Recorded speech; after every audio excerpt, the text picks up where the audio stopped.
وشفيعنا وسندنا محمدا عبده ورسوله لا نبي بعده ولا رسول بعده ولا معصوم بعده ولا إمام بعده ولا أمة بعد أمته وسيد الخلائق والبشر إرغاما لمن جحد به وكفر فصلوات ربي وسلامه عليه وعلى آله وصحبه وبارك وسلم تسليما كثيرا أما بعد فأعوذ بالله من الشيطان الرجيم بسم الله الرحمن الرحيم لقد كان لكم في رسول الله أسوة حسنة لمن كان يرجو الله واليوم الآخر وذكر الله كثيرا وقال النبي صلى الله عليه وسلم كانت بنو إسرائيل تسوسهم الأنبياء كلما هلك نبي خلفه نبي وإنه لا نبي بعدي أو كما قال صلى الله عليه وسلم دروشي اللهم صل على محمد وعلى آل محمد كما صليت على إبراهيم وعلى آل إبراهيم إنك حميد مجيد اللهم بارك على محمد وعلى آل محمد كما باركت على إبراهيم وعلى آل إبراهيم إنك حميد مجيد میرے محترم بزرگوں اور عزیز بھائیوں، قرآن پاک کی جو آیت مبارکہ تلاوت کی ہے، اللہ رب العزت نے فرمایا کہ میں نے جو محمد رسول اللہ صلی اللہ علیہ وسلم کو تمہارے درمیان مبعوث کیا تو ان کی زندگی کا ہر عمل اسوہ حسنہ تمہارے لیے قابل اتباع ہے، قابل تقلید ہے۔ اور جو حدیث مبارکہ تلاوت کی ہے سیدنا ابو ہریرہ رضی اللہ تعالیٰ عنہ کی روایت ہے صحیح بخاری شریف کی، فرمایا کہ بنو اسرائیل کے انبیاء جو تھے وہ اللہ کے احکامات کے ساتھ سیاست کرتے تھے، اور جب ایک نبی دنیا سے رخصت ہو جاتا تو اس کی جگہ پہ اس کی جگہ لینے کے لیے اللہ رب العزت کسی دوسرے نبی کو مبعوث فرماتے، اور چونکہ خاتم النبیین حضرت محمد مصطفیٰ سب کہیے صلی اللہ علیہ وسلم آقا مدنی کریم کے بعد کسی نبی نے آنا نہیں کسی حیثیت میں بھی، تو حضور نے فرمایا کہ انہ لا نبی بعدی، کہ میرے بعد کوئی نبی نہیں آئے گا لیکن میرے بعد خلفاء آئیں گے جو دین کے احکامات کی امپلیمنٹیشن معاشرے کے اندر کریں گے اور وہ سیاست کریں گے۔ مختصراً حضرت نے حکم دیا، اسی کے اوپر چند منٹ میں گفتگو کروں گا۔ مروجہ طور پر آج کے زمانے میں سیاست کو ہم نے ایک گالی سمجھ لیا، بڑا بدنام زمانہ لفظ سمجھ لیا کہ فلاں سیاستدان ہے یا وہ سیاست کرتا ہے، تو ہماری نظر میں فوراً جو اس سیاستدان کا تصور ابھرتا ہے کہ وہ پتہ نہیں معاذ اللہ شاید خائن ہے، بددیانت ہے، کرپٹ ہے، چور ہے، دین بیزار ہے، پتہ نہیں کیا کیا اس کے بارے میں آتا ہے۔ یہ آج کل کے ایک عمومی معاشرے کے اندر جو تصور ایک ہمیں دیا گیا ہے نا، اور خصوصاً ہمارے بر صغیر کے معاشرے کے اندر، در حقیقت لفظ سیاست اس کے برعکس ہے۔ سیاست عربی زبان کے اندر اس عمل کو کہتے ہیں کہ جس میں انسانی معاشرے کے بہترین انتظام اور اسرام، اس کا انصرام کرنا اور امیر غریب سب کے حقوق کا تحفظ کرنا۔ امام غزالی رحمۃ اللہ علیہ احیاء العلوم میں لکھتے ہیں، فرمایا کہ سیاست ایسا عمل ہے کہ جو اللہ کے حکم کی تعمیل کرتے ہوئے انسانی معاشرے کے اندر جو اس معاشرے کے وسائل ہیں ان کو ان انسانوں کے اوپر خرچ کرنا اور آپس میں اتحاد، اتفاق، محبت، یکجہتی پیدا کرنا اور لوگوں کے درمیان آپس میں جوڑ پیدا کرنا، اس کا نام سیاست ہے۔ یا دوسرے الفاظ میں یوں سمجھیے کہ سیاست در حقیقت عبادت اور لوگوں کی خدمت کا دوسرا نام ہے۔ شریعت جو ہمیں بتلاتی ہے نا، تو شریعت کی 3 بنیادی چیزیں ہیں جن کو موالید ثلاثہ کہا جاتا ہے. 3 بنیادی اصول: شریعت، طریقت اور سیاست. شریعت جو ہے اس کی اگر ہم ڈیفینیشن کریں، اس کی تعریف کریں کہ شریعت کیا چیز ہے، تو شریعت دین کے اوپر چلنے کے راستے کو شریعت کہا جاتا ہے. اب اس راستے کے اوپر چلنے کے اصول کیا ہیں کہ کس طرح میں نے شریعت کے راستے کے اوپر چلنا ہے، تو یہ اصول ہمیں طریقت بتاتی ہے، اللہ والے بتاتے ہیں. اب ان اصولوں کے اوپر چلتے ہوئے جب ہم اپنی زندگی گزارنے کی کوشش کریں گے تو اس راستے کے اندر جو مشکلات آئیں گی، ان مشکلات کو ہم نے کس طرح دور کرنا ہے، کس طرح ان سے نبرد آزما ہو جانا ہے، وہ طریقہ ہمیں سیاست سکھلاتی ہے. تو یہ موالید ثلاثہ ہیں: شریعت، طریقت، سیاست. اگر صرف نفس شریعت باقی رہ جائے تو اس کا نتیجہ یہ ہوگا کہ انسان بہت ہی تنگ نظر ایک ملا بن جائے گا جو کسی دوسرے کو قبول نہیں کرے گا، اور دوسرے کو جب قبول کرنے کی صلاحیت باقی نہیں رہے گی تو ظاہر دعوت و تبلیغ بھی متاثر ہوگی. اور اگر صرف طریقت کے اوپر آ جائیں تو پھر خالی پیری مریدی رہ جائے گی کہ انسان اپنے حجرے کی طرف پیر اپنے مرید کو کھینچے گا. تو یہ تو رہبانیت کا طریقہ ہے جو اسلام میں مقصود نہیں ہے، کہ لا رہبانیت فی الاسلام. آقا علیہ الصلوۃ والسلام نے فرمایا کہ اسلام کے اندر رہبانیت نہیں. اور تیسری چیز ہے سیاست. اس میں سے اگر دین کو نکال دیا جائے، محض سیاست اکیلی رہ جائے اور اس کے ساتھ شریعت اور طریقت لازم و ملزوم نہ ہو، تو انسان اپنی ذات کے اندر متکبر ہو جاتا ہے، اللہ سے دور ہو جاتا ہے. وہ اقبال علیہ الرحمہ نے کہا نا کہ جدا ہو دین سیاست سے تو رہ جاتی ہے چنگیزی. تو پھر ظلم ہی باقی رہ جاتا ہے. وہ حاکم ظالم ہوگا جو دین کے اوپر چلنے والا نہیں ہوگا، صرف سیاست کرنے والا ہوگا، وہ ہمیشہ ظالم ہوگا.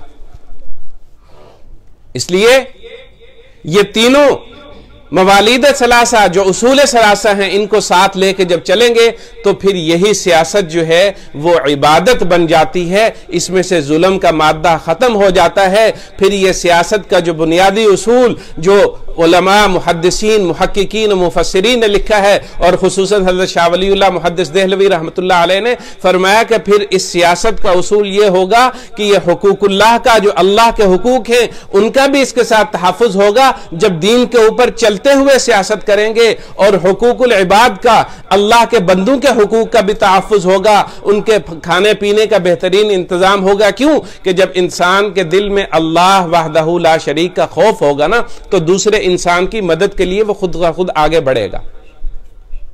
جس طرح حدیث پاک کے اندر آتا ہے، جب اللہ کا خوف دل میں آتا ہے تو اللہ کے نبی صلی اللہ علیہ وسلم نے ارشاد فرمایا کہ واللہ فی عون العبد ما کان العبد فی عون اخی، کہ اللہ جو ہے اس بندے کی مدد فرماتے ہیں جو ہمیشہ اپنے دوسرے مسلمان بھائی کی مدد کے لیے کوشش کرتا رہتا ہے.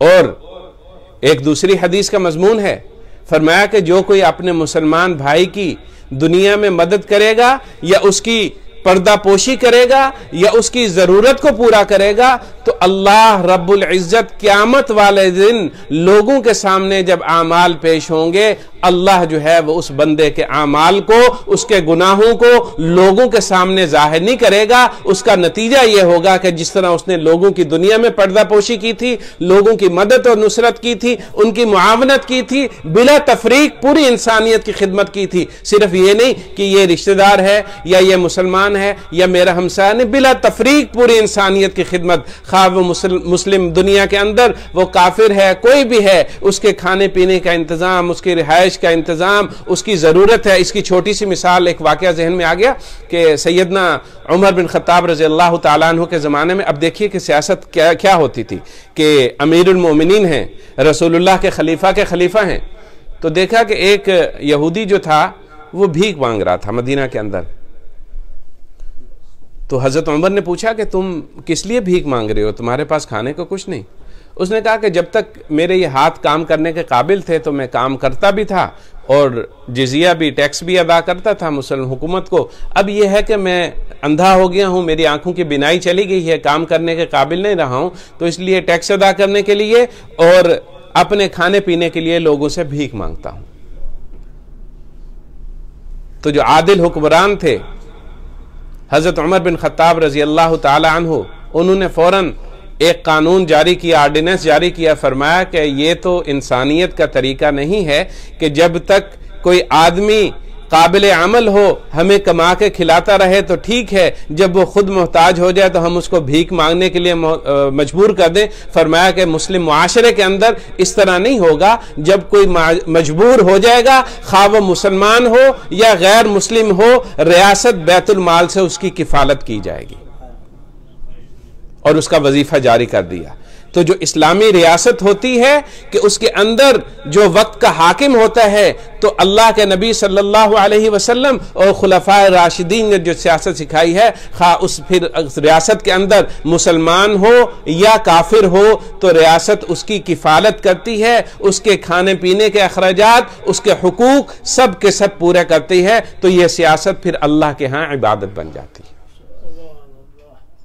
میرے عزیزوں اور بھائیوں، اس لیے سیاست کو ہمیشہ ایک خدمت کی نظر سے دیکھیں کہ یہ انبیاء علیہ السلام نے اپنی زندگیوں کے اوپر صرف لوگوں کو انفرادی دعوت لا الہ الا اللہ کی نہیں دی کہ کلمے کی طرف آ جاؤ، اللہ کی وحدانیت کی طرف آ جاؤ، حضور کی ختم نبوت، بلکہ حضور صلی اللہ علیہ وسلم وقت کے نبی بھی تھے اور وقت کے حاکم بھی تھے کہ آپ صلی اللہ علیہ وسلم کی جو مسجد مبارک تھی، مسجد نبوی صلی اللہ علیہ وسلم، الف مرہ، وہ اس وقت کا ایک پارلیمنٹ ہاؤس بھی تھا کہ جہاں پر تمام مذاہب کے لوگ آتے، اپنے مقدمات لے کے آتے، فیصلے لے کے آتے، تو حضور صلی اللہ علیہ وسلم نبی اور خاتم النبیین تو تھے ہی، لیکن بحیثیت ایک حاکم کے اس وقت جو ہے وہ ان کے اوپر احکامات جاری فرماتے۔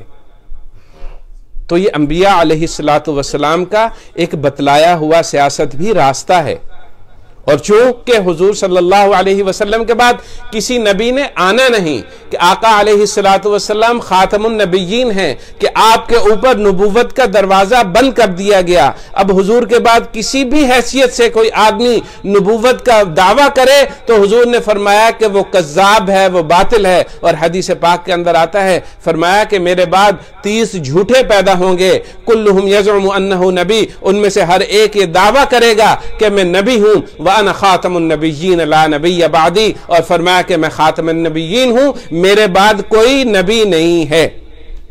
تو اس لیے دوسری حدیث جو میں نے بخاری شریف کی تلاوت کی تھی تو اس کے اوپر بھی یہی حضرت ابو ہریرہ کی روایت کہ بنو اسرائیل کے ایک نبی کے جانے کے بعد اللہ دوسرے نبی کو بھیج دیتا، لیکن حضور کے بعد چونکہ کسی نبی نے آنا نہیں تو پھر یہ سیاست کا دروازہ اللہ نے بند نہیں کیا، بلکہ آقا علیہ السلام نے جہاں دین کے چھوٹے چھوٹے احکامات بتلائے کہ ہمیں کھانے کا، پینے کا، حتیٰ کہ واش روم میں جانے تک کا طریقہ بتلا دیا، تو وہاں پہ یہ طریقہ بھی بتلا دیا کہ میرے بعد جو سیاست کریں گے وہ میرے خلفاء ہوں گے۔ تو اس لیے آج کے دور میں بھی جو مسلمان دین کے اوپر چلتے ہوئے سیاست کرے، دین کے اوپر چلتے ہوئے سیاست کرے، وہ ہمارے لیے قابل احترام ہے، وہ قابل احترام ہے۔ اللہ رب العزت جو ہے وہ ہمیں اس چیز کو سمجھنے والا بنائے کہ ہم اس لفظ کو جو ہم نے گالی بنا دیا ہے، اس کو ہم عبادت اور خدمت سمجھ کے اس کی تشریح سمجھنے کی، علماء سے سمجھنے کی ضرورت ہے کہ بہت سارے اعمال ہماری زندگیوں میں ایسی ہوتی ہیں یا باتیں ایسی ہوتی ہیں کہ ہم نادانستگی میں علماء سے پوچھتے نہیں ہیں کہ یا وقت نہیں ہوتا، یا بسا اوقات پوچھنے میں جو ہے وہ کوئی آدمی عار محسوس کرتا ہے اور اس لفظ کو عرف کے معاشرے کے اندر جو رائج ہوتا ہے تو اسی کے پیچھے جو ہے وہ چل پڑتے ہیں۔ تو بسا اوقات منہ سے ایسا کلمہ نکل جاتا ہے کہ جو انبیاء علیہ السلام کا ایک مقصد ہوتا ہے، اس کے اوپر جو ہے وہ ہم خدا نخواستہ ہمارے منہ سے توہین کا لفظ نکل جاتا ہے۔ اللہ رب العزت جو کہا اور سنا اس کو سمجھنے کی اور اس کے اوپر ہم عمل کرنے کی توفیق عطا فرمائے۔ وآخر دعوانا ان الحمدللہ رب العالمین۔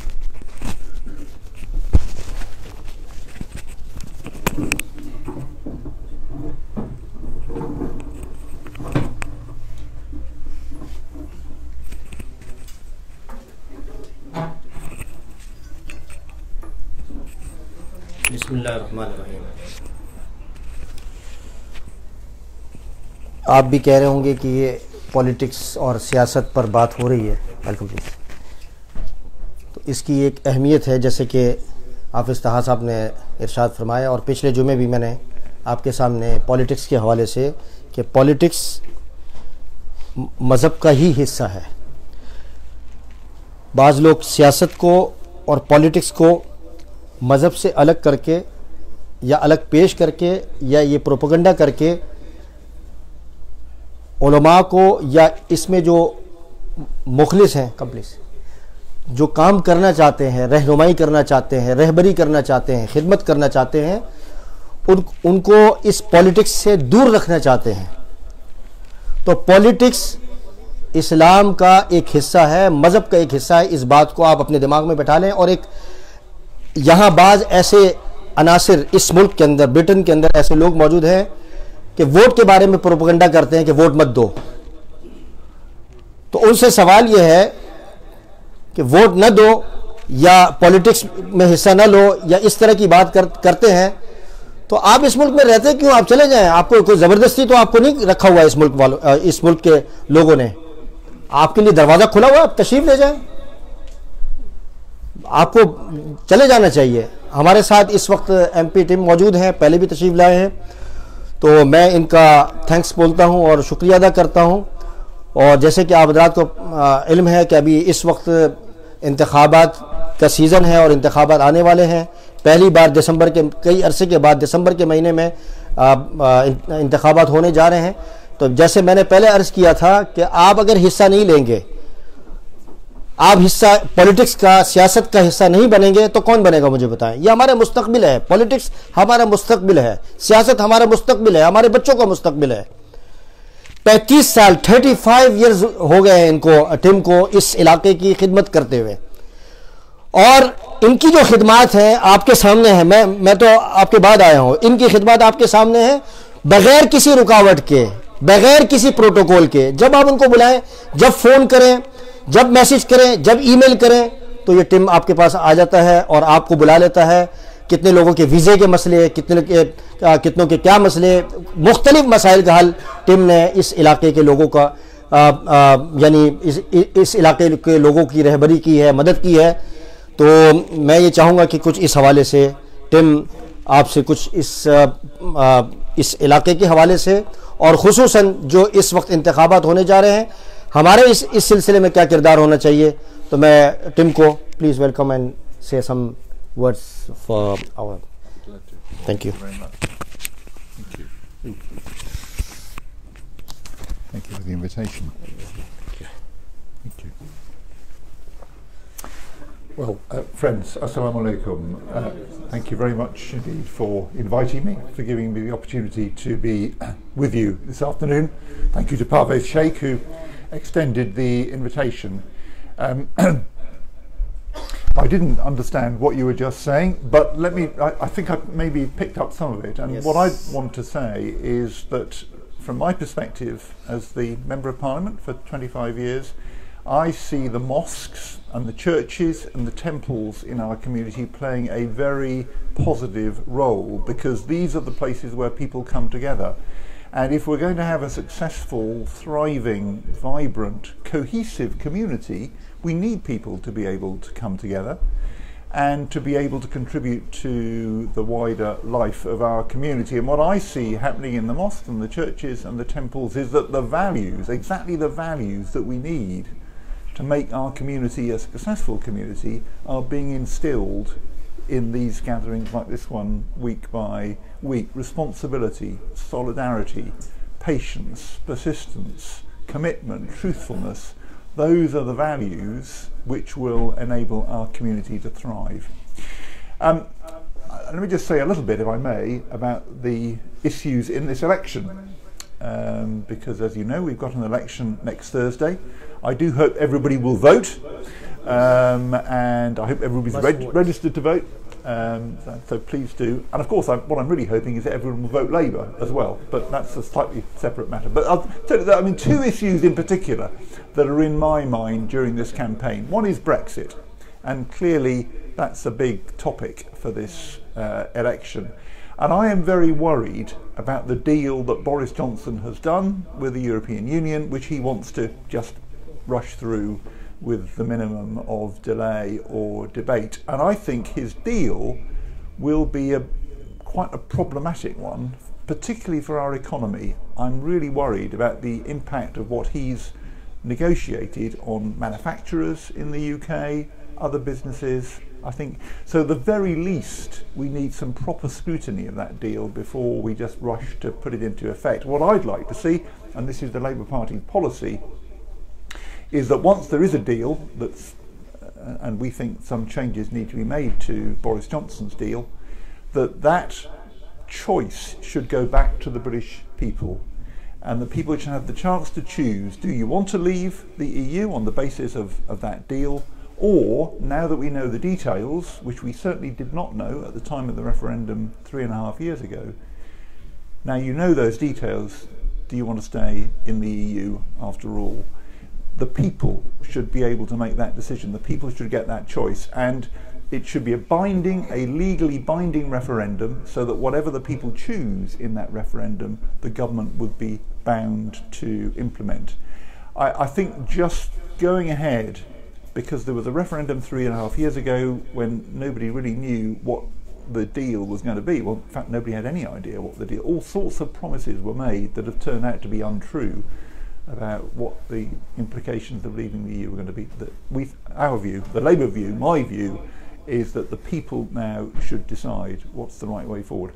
The second thing, and I think it's a really important issue in our community, and I'm very pleased it's in the Labour Party manifesto, a commitment to build new council housing with a target of at least 100,000 across the country, at least 100,000 council houses per year, council homes per year, plus another 50,000 housing association homes. And the reason I feel so strongly about that is I know, I'm sure all of you know, and I meet every month, it seems to me, more and more families who are in very, very unsatisfactory housing conditions because rents are going up, people's pay is not going up very much, so people are being forced into smaller, more cramped, more unsatisfactory housing, and we need decent housing for our community.